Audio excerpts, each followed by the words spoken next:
अस्सलाम वालेकुम जी, मैं हसीब खान आपकी खिदमत में हाजिर हूँ। नाज़रीन इकराम, हम हमेशा ये बात कहते हैं कि कौन से लोग हैं जो कि ज़िंदगी में अपना लोहा मनवाते हैं, अपने नाम को मनवाते हैं। वो लोग वो होते हैं जिनके पास जुनून होता है, जिनका ख्वाब होता है और वो अपने ख्वाबों को पूरा करने में लग जाते हैं। ऐसे लोग जो बचपन से लेकर उनको चीज़ समझ आती है कि मुझे वहाँ तक पहुँचना है और वो एक दिन वहाँ तक दुनिया को पहुँच के दिखाते हैं। मेरे वालिद मरहूम एक बात कहा करते थे कि honour and fame from no condition rise, act well your part there all the honour lies. ऐसे लोग कि अपना काम अच्छे तरीके से करें तो वही लोग अपने वालिदैन का और पाकिस्तान का नाम रोशन करते हैं। मेरी आज की मेहमान शख्सियत भी एक ऐसी शख्सियत हैं जिन्होंने अपने खानदान का और पाकिस्तान का नाम रोशन किया। और हमारी आज की मेहमान शख्सियत है तलहा तालिब। अस्सलाम वालेकुम तलहा। वालेकुम सलाम। कैसे हैं आप? शुक्र अल्लाह का। हमारे नाजरीन को तो 2021 में इस बात का इल्म हो गया कि तलहा तालिब कौन है और माशाल्लाह उनकी क्या अचीवमेंट्स हैं। और क्योंकि वो हम एक शेर हमेशा बोला करते हैं, मैं क्योंकि सुपीरियर के साथ हैं तो हम कहते हैं कि मेरी ज़िंदगी के साथ तेरे हवाले बहुत हैं। जब भी सुपीरियर की बात करें तो हमारा कुछ साल पहले हमने 2020 का cultural festival, superior sports and culture festival किया था और उसके ब्रांड एम्बेसडर आप थे। ठीक है, तो वो कैसा लगता है कि ये सफ़र सुपीरियर से स्टार्ट हुआ और सुपीरियर के साथ अब अल्हम्दुलिल्लाह पूरी दुनिया आपको जानती है और आप जिस तरह कहते हैं कि आप ना कि हमारे लिए आप बाइसे फ़ख्र हैं बल्कि आप अपने ख़ानदान और पाकिस्तान के लिए भी आप माशाल्लाह now you are a brand. तो हाउ डज़ इट फील? सबसे पहले मैं अल्लाह का शुक्र अदा करता हूँ और मैं 12 साल से वापदा डेपो का एम्प्लॉय था। माशाल्लाह। और फिर मेरे वालिद साहब क्योंकि मेरे कोच 8 साल की उम्र में उन्होंने मुझे वेट लिफ्टिंग का आगाज़ करवाया। तो इस सफ़र में लेकिन सॉरी मैं आपकी बात करता हूँ, वेट लिफ्टिंग ही क्यों आपको पसंद थी या अब्बा को पसंद थी सिर्फ? मेरे वालिद साहब का पावर लिफ्टर भी हैं और वेट लिफ्टर भी थे। अच्छा माशाल्लाह। तो पावर लिफ्टिंग में उन्होंने 1999 में एशिया में ब्रॉन्ज मेडल हासिल किया था। तो उन्होंने मुझे इस फील्ड में शामिल कर लिया। बेसिकली शौक उनका था, ख्वाहिश उनकी थी कि मेरा बेटा मेरी कोचिंग में या मैं से कुछ सिखाऊं जो मेरे पास इल्म है तो आगे पाकिस्तान का नाम अच्छे प्लेटफॉर्म पे, वर्ल्ड लेवल के प्लेटफॉर्म पे जाकर पाकिस्तान का नाम रोशन कर सके। तो कितने बहन भाई हैं और अब्बा ने आप ही को क्यों चूज किया? हम 5 बहन भाई हैं, 2 भाई और 3 बहनें। मेरे से एक बड़ी बहन है और क्योंकि दूसरे नंबर पे मैं हूँ बड़ा भाई। तो मेरे वालिद साहब ने आपको जैसे मैंने बताया कि बड़ा बेटा होता है तो वो कहते हैं कि मेरी लेगेसी यही चलाएगा। जी बिल्कुल। Very nice. तो क्या कैसे आपने कोई वेट उठाया था तो अब्बा को पता लगा या वैसे ही कोई चीज समझ आई? किस तरह अब्बा ने चूज किया? जो खेल का जिनका फैमिली से ताल्लुक होता है तो उनकी हर बंदे की ख्वाहिश ये होती है कोई यार अगर ये नहीं भी कर सकता मैं इसे इस फील्ड में शामिल कर लूँ। तो वो एक मौका ऐसा आता है कि जब आपको इल्म हो जाता है कि आप इस फील्ड में प्रोफेशनल हो सकते हैं कि नहीं। तो उन्होंने जैसे जैसे मुझे ट्रेनिंग स्टार्ट करवाई, अपने साथ लेके गए, तो एक वक्त फिर ऐसा आया जब मैं कंपटीशन अपना फर्स्ट खेला तो उसमें मैंने गोल्ड मेडल हासिल किया। कितनी देर पहले था ये कंपटीशन जो पहला खेला? 2011 में मैंने अंडर 14 में कम्पीट किया था। तो उसके साथ ही मेरा भी शौक ज्यादा हो गया। अच्छा, जब गोल्ड मेडल मिला तो गोल्ड मेडल इतनी सी एज में गोल्ड मेडल जब देता है तो बंदा तो छाला मारने होता है। जो बंदा कहता है कि ओए होए पाजी मैं तो पूरी दुनिया से वेट ली।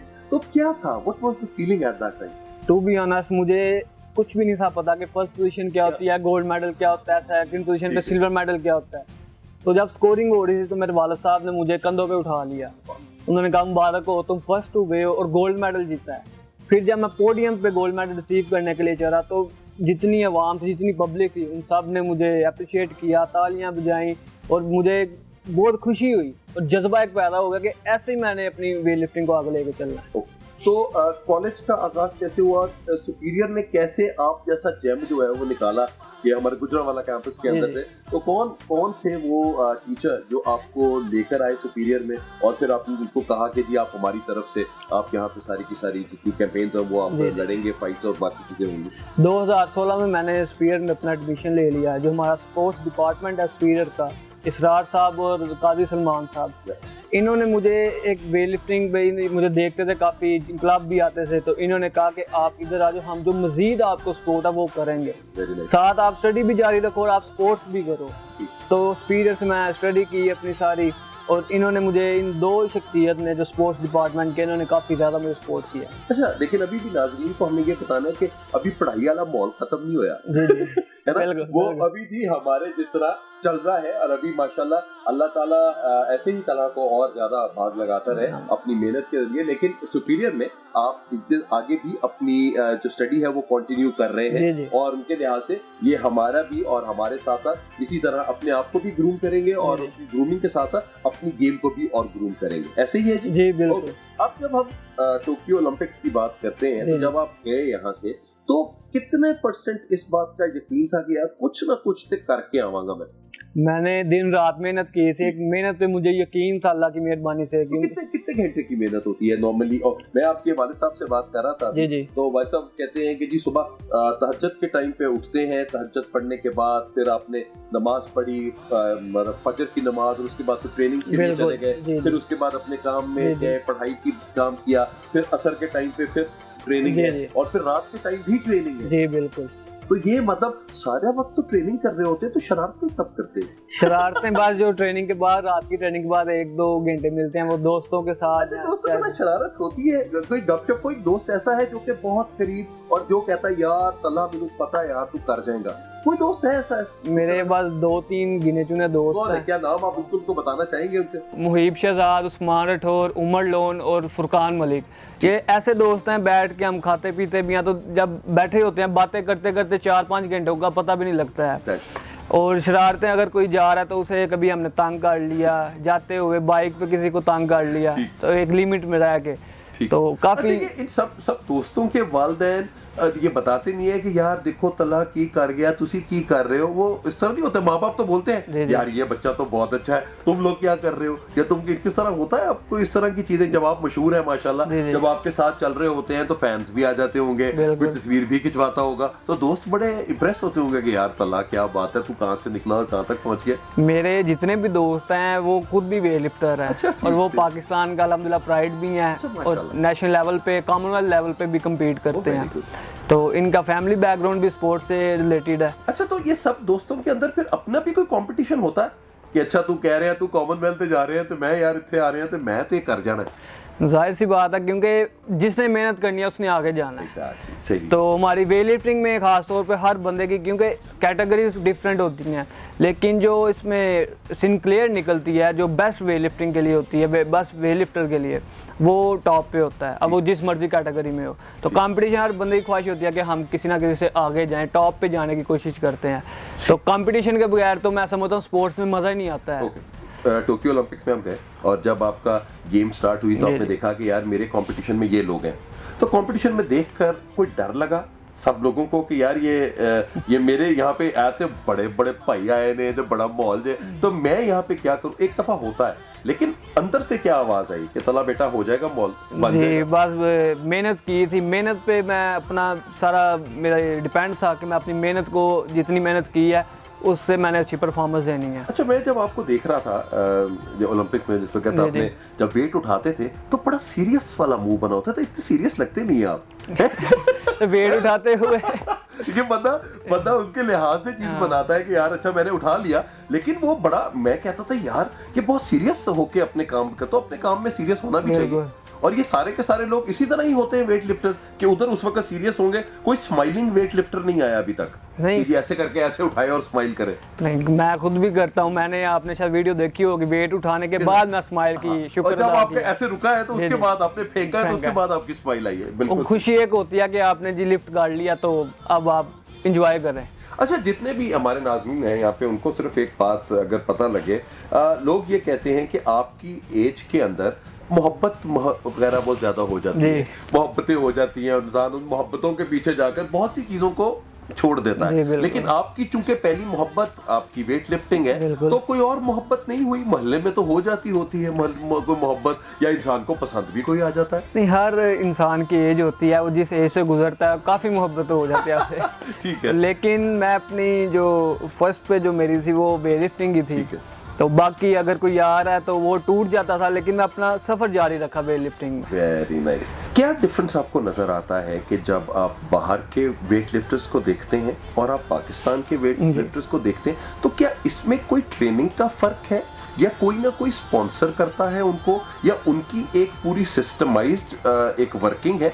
क्या है जो हमारा, देखें आप माशाल्लाह एक बच्चा अभी निकला और उन्होंने पाकिस्तान का नाम रोशन किया, वहां पे उन्होंने, उनके पीछे वो सारी की सारी एक टीम है जो आती जा रही है, इसके बाद ये आएगा ये आएगा ये आएगा। अगर आप अपने बात देखते हैं तो वो चीज नजर नहीं आती। तो क्या डिफरेंस है मुल्क दूसरी दुनिया में और पाकिस्तान में, क्या है और कैसे हम अपने बच्चों को वेट लिफ्टिंग की तरफ लेकर आए?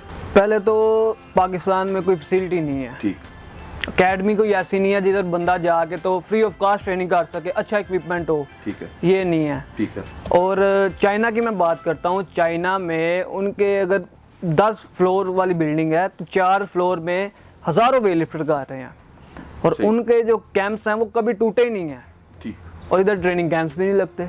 एग्जैक्टली, काफ़ी ज़्यादा फ़र्क होता है घर में ट्रेनिंग करना और ट्रेनिंग कैंप में बिल्कुल प्रॉपर प्लान के साथ अपना स्केड्यूल देख के, जी 4 साल बाद ये कंपटीशन, हम उसकी तैयारी कर रहे हैं। एग्जैक्टली। हमें नेक्स्ट कंपटीशन का इल्म ही नहीं होता है कब आना कब नहीं आना। अच्छा, दुनिया में कौन सा ऐसा वेट लिफ्टर है जिसको आप समझते हैं कि यार इस जैसा मुझे बनना है? चाइना का यह है 81 kg कैटेगरी का, और वो यानी कि आइडल ही कह लें। ठीक। 37 साल की उम्र में वो दूसरी दफ़ा ओलंपिक चैंपियन हुआ है, और 5 दफ़ा वर्ल्ड चैंपियन है, ओलंपिक रिकॉर्ड होल्डर है। तो उससे क्या क्या इंस्पायरेशन लेते हैं आप? कि मतलब आप जिस एज में भी आते हैं, लोग कहते हैं कि 37 के बाद बंदा मुक जाता है, पीछे आके कमर कुमर रह जाती है, गोडे निकल जाते हैं, तो वो फिर भी वो सारे काम कर रहा है, तो वो कैसे, क्या इंस्पायरेशन लिया आपने उससे? कि बात मेहनत जारी रखनी है, एज को यानी कि एक मेंटल सेटिस्फेक्शन जो होती है वो आपने सेट रखनी है, कि आपका जो एज फैक्ट है वो आप इसको अपने दिमाग पे ना लें। मेहनत आप जारी रखें, हड्डियां जो मसल्स वगैरह आपके वक्त के साथ साथ स्ट्रॉन्ग होते हैं। टोक्यो ओलंपिक्स की अगर हम बात करें तो स्टार्ट में ही जो सबसे ज्यादा प्यार जिस शख्सियत को मिला पाकिस्तान की तरफ से वो आप जी, और वो आपने प्यार अपनी मेहनत से गेन किया है। मतलब ऐसे होता है ना, एक बंदा प्यार कहता है कि यार इसने अपने काम से लोगों को अपनी तरफ खींचा, तो जब वो इतना प्यार देखते हैं तो आपके फेसबुक के ऊपर भी या सोशल मीडिया के ऊपर भी बहुत से आपको लोगों की तरफ से मुबारकबाद आई होगी। कौन सी ऐसी मुबारकबाद है जो बड़ी प्यारी लगी और आपने कहा, या किसी का कोई कमेंट बहुत प्यारा लगा तो आपने अंदर ही अंदर दिल में कहा कि यार जिगर ये वाला बड़ा अच्छा माहौल है? नहीं, मुझे जो पाकिस्तानी कौम ने जिस तरह प्यार दिया वो मैं एक्सपेक्ट नहीं था किया कभी भी, कि इस तरह पूरे पाकिस्तान में, पूरी दुनिया में, बल्कि ऑस्ट्रेलिया, यूके, इन सब से भी मुबारकबाद आई। तो मैं कभी एक्सपेक्ट नहीं था करता कि मेरा भी ऐसे कोई नाम होगा, और क्योंकि कंपटीशन के बाद 3-4 दिन ट्विटर पे ट्रेंडिंग रहा है मेरा नाम, तो सब ने मुझे बहुत ज़्यादा मुबारकबाद दी। और 2-4 ऐसे लोग भी थे, मैं नाम तो नहीं लूँगा, लेकिन उनको पता लग जाएगा कि कोई क्या चीज़ है।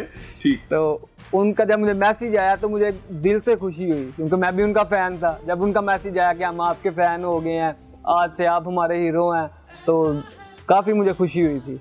अच्छा, जिस तरह बहनों की सहेलियां होती हैं, जी जी, तो वो बहनें भी बड़ा प्राइड फील करती हैं इस बात के ऊपर कि हमारा भाई, तो उनकी सहेलियां कहती होंगी कि भाई से तस्वीर खिंचवा दो, ये वाली चीजें चलती हैं। तो जब आकर तो बहनें कह रही होंगी कि भाई चलो भाई ये मेरी सहेली है, इसके साथ तस्वीर आ जाए, ये होता है तो कैसी अच्छी फीलिंग आती है इसके साथ? मुझे खुशी होती है कि कोई मेरे पास आता है कि सेल्फी लेने के लिए साथ है। अच्छा है, अगले 5 साल में क्या इरादा है तला? कहाँ, कौन से और कॉम्पिटिशन्स जीतने हैं, या किन कॉम्पिटिशन्स की तरफ आपकी नज़र है, वो कौन से हैं? 2 माह बाद मेरी कॉमनवेल्थ चैंपियनशिप है, फिर उसके साथ वर्ल्ड चैंपियनशिप है, नेक्स्ट ईयर कॉमनवेल्थ गेम्स और एशियन गेम्स दोनों आ रही हैं। तो ये 2 इस वक्त मेरे लिए मेजर इवेंट्स हैं जिसके अंदर मैं अच्छे से अच्छा परफॉर्म इंशाल्लाह करने की कोशिश करूंगा। और जो मेन इवेंट है वो पेरिस 2024 का है, ओलंपिक्स का। पेरिस 2024 उसके लिए अभी से तैयारी स्टार्ट कर दिया, ताकि जो अब गलती हुई है या कोई कमी बेशी रह गई वो इंशाल्लाह नेक्स्ट टाइम क्लियर हो जाए। अच्छा, वेट लिफ्टिंग करते हुए आपको अंदाजा हो जाता है कि यार ये इस वक्त एक गलत में चुक जाए तो उधर रह गया जाए कम? जी, ऐसे होता है जी। और फिर अपने आप को इंसान कोस रहा होता है, यार तला की कर बैठा है यार, इस तरह होता है? जी डेफिनेटली, क्योंकि वेट लिफ्टिंग में जो आपकी फर्स्ट चीज़ होती है वो टेक्निक होती है। जो आपके अंदर जान है, पावर है, वो बात की बात है, लेकिन फर्स्ट पे टेक्निक है। टेक्निक अगर अच्छी होगी तो आप वेट ज़्यादा उठा सकते हैं। अच्छा, हमारे यहाँ पे नाज़रीन को बच्चे हैं जो कि अगर इस फील्ड में आना चाहते हैं तो उनको क्या टिप देना चाहेंगे आप? मैं यही कहूँगा, ज़रूरी नहीं कि इस फील्ड में ही आए वेट लिफ्टिंग में, पढ़ाई के साथ साथ, क्योंकि स्टडी भी बहुत ज़रूरी है, कोई एक स्पोर्ट्स आप चूज़ कर लें और जिसका आपको शौक़ है, कोई ज़बरदस्ती नहीं। वो आप चूज़ कर लें और आपके वालिदैन भी उस पर मुतमिन हो कि हम हर तरह की आपको सपोर्ट करेंगे, आप ट्रेनिंग अपनी शुरू करो। आप किसके अंदर अपनी एजुकेशन कंटिन्यू करना चाहते हैं? सुपीरियर ने तो जिस तरह अभी कहा, हम सुपीरियर की बात करते हैं तो सुपीरियर यही कहता है कि जी आप हमारा फख्र है और आप हमारे साथ हैं, तो हम इसी तरह ही मिलके हम आप पाकिस्तान के लिए लाते रहें और हम आपकी सुपीरियर शनाख्त को दुनिया को दिखाते रहेंगे। ये हमारा तो यही कंसर्न है। तो किस फील्ड के अंदर आप अपनी एजुकेशन को जारी रखेंगे? कौन सी फील्ड आगे देखेंगे? बैचलर्स किस में करेंगे? मास्टर्स किस में करेंगे?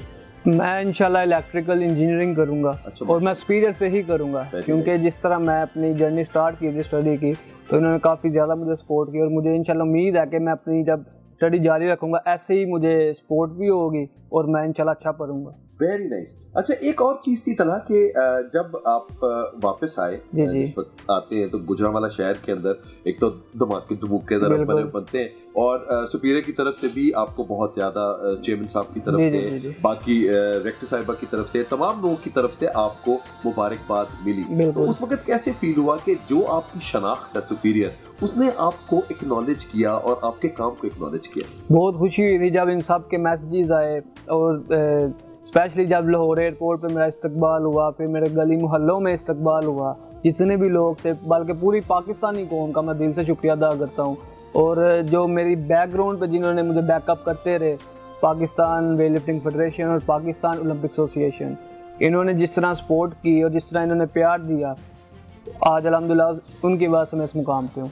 आपका बहुत शुक्रिया तला, और इस दुआ के साथ कि अल्लाह ताला आपको इसी तरह कामयाब और कामयाब करे और आप इसी तरह हमारा अपनी फैमिली का, सुपीरियर का और पाकिस्तान का नाम रोशन करते रहे। थैंक यू वेरी मच बेटा। हमारे आज के मेहमान थे तलहा तालिब, जो कि पाकिस्तान का, उनकी अपनी फैमिली का और एक सुपीरियर का फ़ख्र है।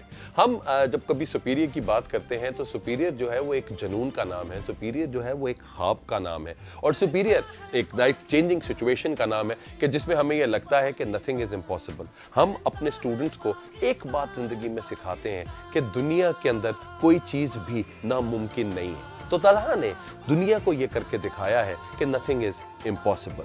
हम सुपीरियर यूनिवर्सिटी में या सुपीरियर ग्रुप ऑफ कॉलेजेस के अंदर सिर्फ एक ही चीज़ लोगों को सिखाते हैं और उनको बताते हैं कि अगर आपके ख्वाब हैं तो आप अपनी मेहनत से वो ख्वाब पूरे कर सकते हैं, जिस तरह तलहा ने अपनी मेहनत से वो ख्वाब पूरे किए। और आखिर में सिर्फ एक ही चीज़ आपकी खिदमत में पेश करूँगा कि 2 words can change your life, B superior. इंशाल्लाह ताला आपकी खिदमत में एक नए मेहमान के साथ दोबारा हाजिर होंगे और इसी तरह आपको बताते रहेंगे कि सुपीरियर लोगों की जिंदगियों में खैर कैसे बांट रहा है। पाकिस्तान जिंदाबाद।